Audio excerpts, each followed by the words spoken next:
I do not know whether I should join those who said they were surprised that they were not expecting to speak, because I was not expecting to say anything myself, even though I knew I would be asked to say something.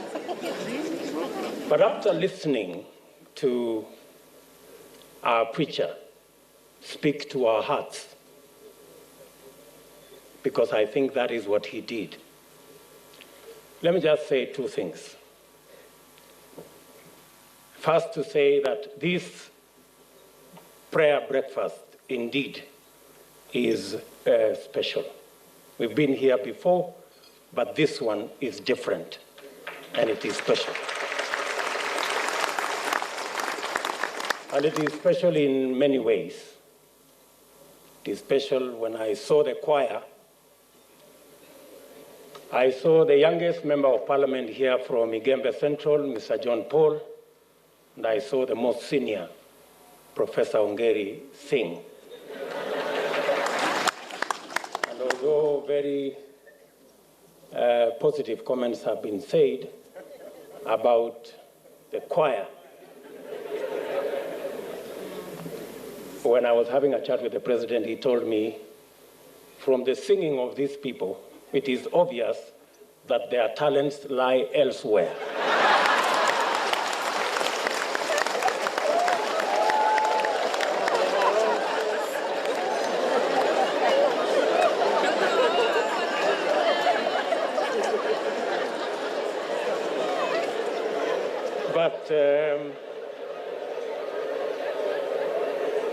But following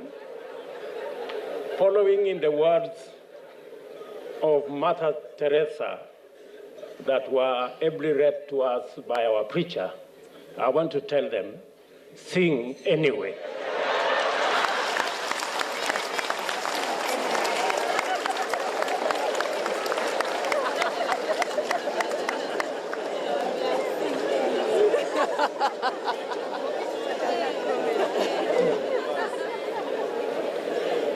But having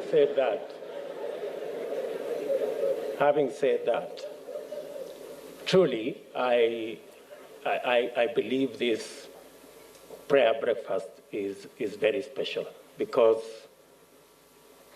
we have today graduated the handshake to the hug, which is,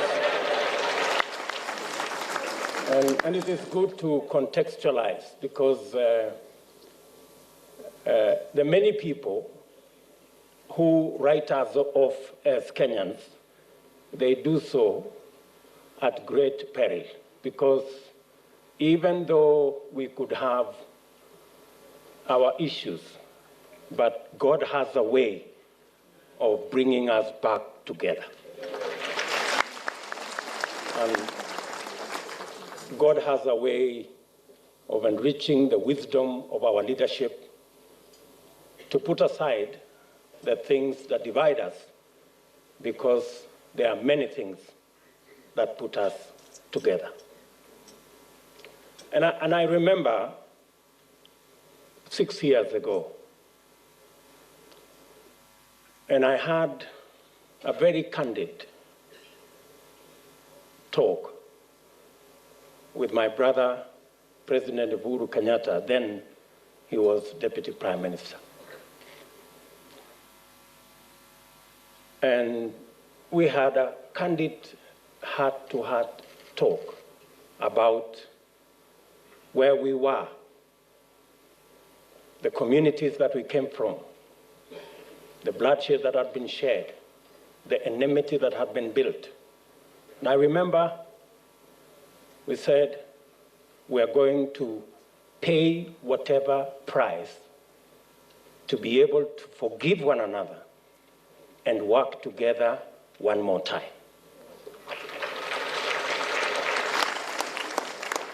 Many people did not believe that it was possible.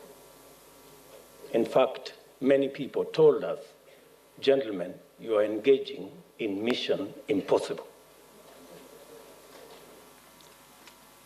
But with God, good people, nothing is impossible. We went ahead,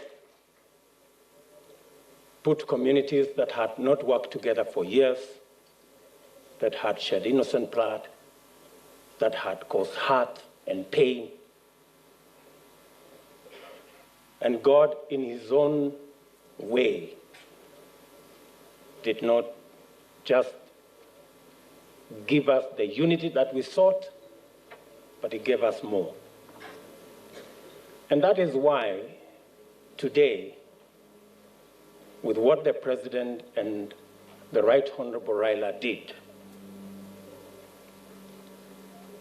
I am confident that this country is going to go places. Professor Ongeri, sitting in our midst, remembers that we came for a meeting in Chebilat with His Excellency the President. Then, and I remember standing there and telling the congregation, who were not too happy, that we know we've hurt one another. We know so many things have happened, but we ask for your forgiveness. The President is on record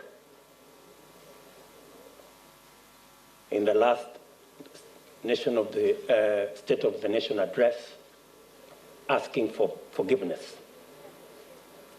And the power of forgiveness is what brings nations together, as we have been told by our preacher. And so,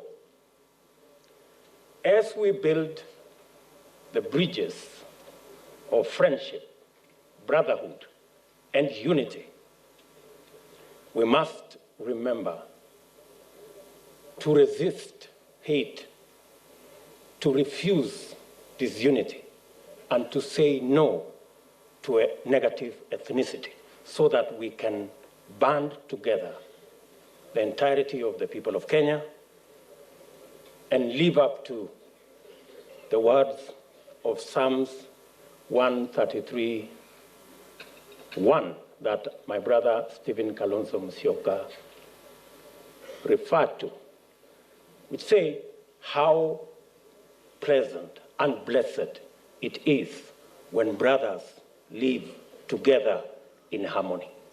I think we can celebrate that harmony together, so that on the basis of our unity, we can foster and forge integrity that will ensure that all our resources are not plundered, but they are used for the good of every citizen in our country.